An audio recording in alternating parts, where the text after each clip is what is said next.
اعوذ باللہ السمیع العلیم من الشیطان الرجیم بسم اللہ الرحمن الرحیم۔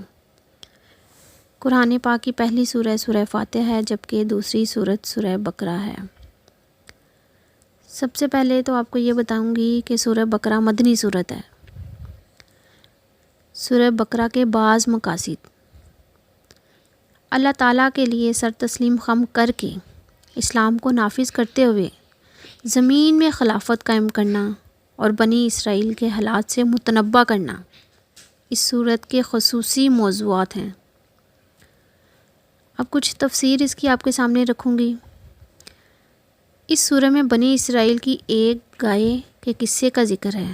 بقرۃ سے مراد ہے گائے، اس لیے اس سورت کا نام سورہ بقرہ رکھا گیا۔ اس واقعے میں اشارہ ہے کہ اللہ تعالیٰ کے فرامین کی فوری تعمیل کرنا واجب ہے۔ یہود کی طرح ہیلوں بہانوں سے کام نہیں لینا چاہیے، جیسے یہود ہیلے اور بہانے تلاش کرتے تھے۔ الف لام میم، یہ حروف مقطوعات ہیں جن سے بعض صورتوں کی ابتدا ہوتی ہے۔ ان حروف کو اگر علیحدہ علیحدہ الف با تا کی صورت میں پڑھا جائے تو ان کے کوئی ذاتی معنی نہیں ہوتے،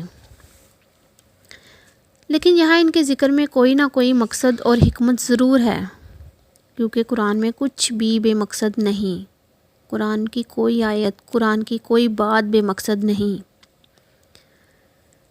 ایک اہم حکمت یہ ہے کہ ان حروف سے اس چیلنج کی طرف اشارہ ہے کہ قرآن مجید انہی حروف سے بنا ہے جن سے تم واقف ہو۔ قرآن مجید انہی حروف سے بنا ہے جن سے تم واقف ہو اور جن کو بول کر تم باہم گفتگو کرتے ہو۔ اگر ہمت ہے تو اس جیسا کلام پیش کرو۔ اس میں مشرکین کی طرف اشارہ ہے کہ اگر تم میں ہمت ہے، یا جو اس کو جھٹلاتے ہیں ان کو کھلا کہا گیا ہے کہ اس جیسا کلام پیش کرو۔ یہی وجہ ہے کہ ان حروف کے بعد عموماً قرآن مجید ہی کا ذکر ہوتا ہے، جیسا کہ اس صورت میں ہے۔ آیت نمبر 2، یہ قرآن عظیم کتاب ہے، اس میں کسی پہلو سے کوئی شک نہیں، نہ اس کے نازل ہونے کے پہلو سے اور نہ الفاظ اور نہ معنی کے پہلو سے۔ یہ اللہ کا کلام ہے جو متقی لوگوں کو اللہ تک پہنچانے والی راہ بتاتا ہے۔ اس کی آیت نمبر 3 اور 4 کی تفسیر تھوڑی سی آپ کے سامنے رکھوں گی۔ جو غیب پر ایمان لاتے ہیں، غیب سے مراد ہر وہ چیز ہے جو ہم سے چھپی ہوئی ہے، اس کے بارے میں ہم کچھ نہیں جانتے، نہ ہم اسے دیکھ سکتے ہیں، اور اس کا ادراک حواس خمسہ سے ممکن نہ ہو جبکہ اللہ تعالیٰ یا اس کے رسول اکرم صلی اللہ علیہ وآلہ وسلم نے اس کی خبر دی ہو، جیسے آخرت کا دن۔ اب آخرت کے دن پر ایک مسلمان کا صرف ایمان ہے، اس نے اس کو نہیں دیکھا، لیکن جو مسلمان ہوگا، جو پکا مومن ہوگا، وہ اس کو کبھی نہیں جھٹلائے گا، وہ آخرت کے دن کو مانے گا۔ اور وہ جو نماز قائم کرتے ہیں، نماز قائم کرنے کا مطلب ہے شریعت کی بیان کردہ شرائط و ضوابط کے مطابق تمام ارکان، واجبات اور سنتوں کا خیال رکھتے ہوئے نماز ادا کرنا۔ یعنی سب سے پہلے اس کے جتنے بھی ارکان ہیں، سب سے پہلے اس کی نیت کرنا، پھر وضو، پھر اس کے ارکان اور اس میں جو واجب چیزیں ہیں وہ، اور اس کے اندر جتنی بھی سنتیں ہیں جو ہمارے نبی صلی اللہ علیہ وآلہ وسلم نے ہمیں کر کے بتائیں، ان کا خیال رکھنا، نماز ادا کرنا ہے۔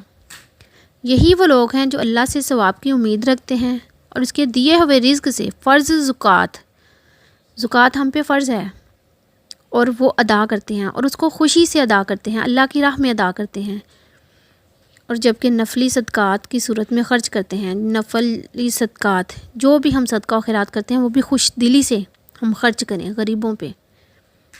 اے نبی، یہی لوگ اللہ تعالیٰ کی طرف سے آپ پر نازل ہونے والی وحی اور دیگر انبیاء کرام علیہ السلام پر اترنے والی وحی کو بلا تفریق مانتے ہیں۔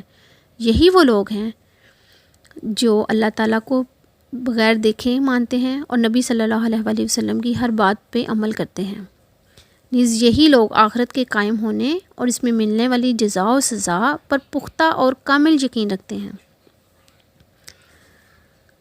اس صورت کے فوائد کیا ہیں؟ اس کا سب سے پہلا فائدہ تو یہ ہے، قرآن کریم ہر قسم کے شک و شبہ سے بالا تر ہونے پر مکمل اعتماد سے اس بات کی دلیل ہے کہ یہ اللہ تعالیٰ کی طرف سے ہے، کیونکہ کسی مخلوق کے لیے ممکن نہیں کہ وہ اپنے کلام میں سے ایسا دعویٰ کر سکے۔ اس کا دوسرا بڑا فائدہ یہ ہے، قرآن مجید کی عظیم ہدایت صرف متقی اور پرہیزگار لوگ ہی فائدہ اٹھا سکتے ہیں، جن کے دلوں میں اللہ تعالیٰ کی عظمت ہو۔ ایمان کا سب سے اعلیٰ درجہ بن دیکھے ایمان لانا، کیونکہ اس صورت میں بندہ اللہ تعالیٰ کے لیے ہر اس چیز کو مانتا ہے جس کا علم اللہ نے اپنے پاس غیب میں رکھا ہے۔ نیز رسول اکرم صلی اللہ علیہ وآلہ وسلم نے اس پاک ذات کے بارے میں جو بھی خبر دی ہے وہ اسے تسلیم کرتا ہے۔ قرآن مجید میں بیشتر مقامات پر اللہ تعالیٰ نے نماز و زکوٰۃ کو اکٹھا ذکر کیا ہے۔ جہاں بھی نماز آئی ہے بیشتر مقامات پر اللہ تعالیٰ نے ساتھ ہی زکوٰۃ کا بھی حکم دیا ہے، کیونکہ نماز معبود کے لیے اخلاص کا اظہار ہے اور زکوٰۃ بندوں کے لیے حسن سلوک کا۔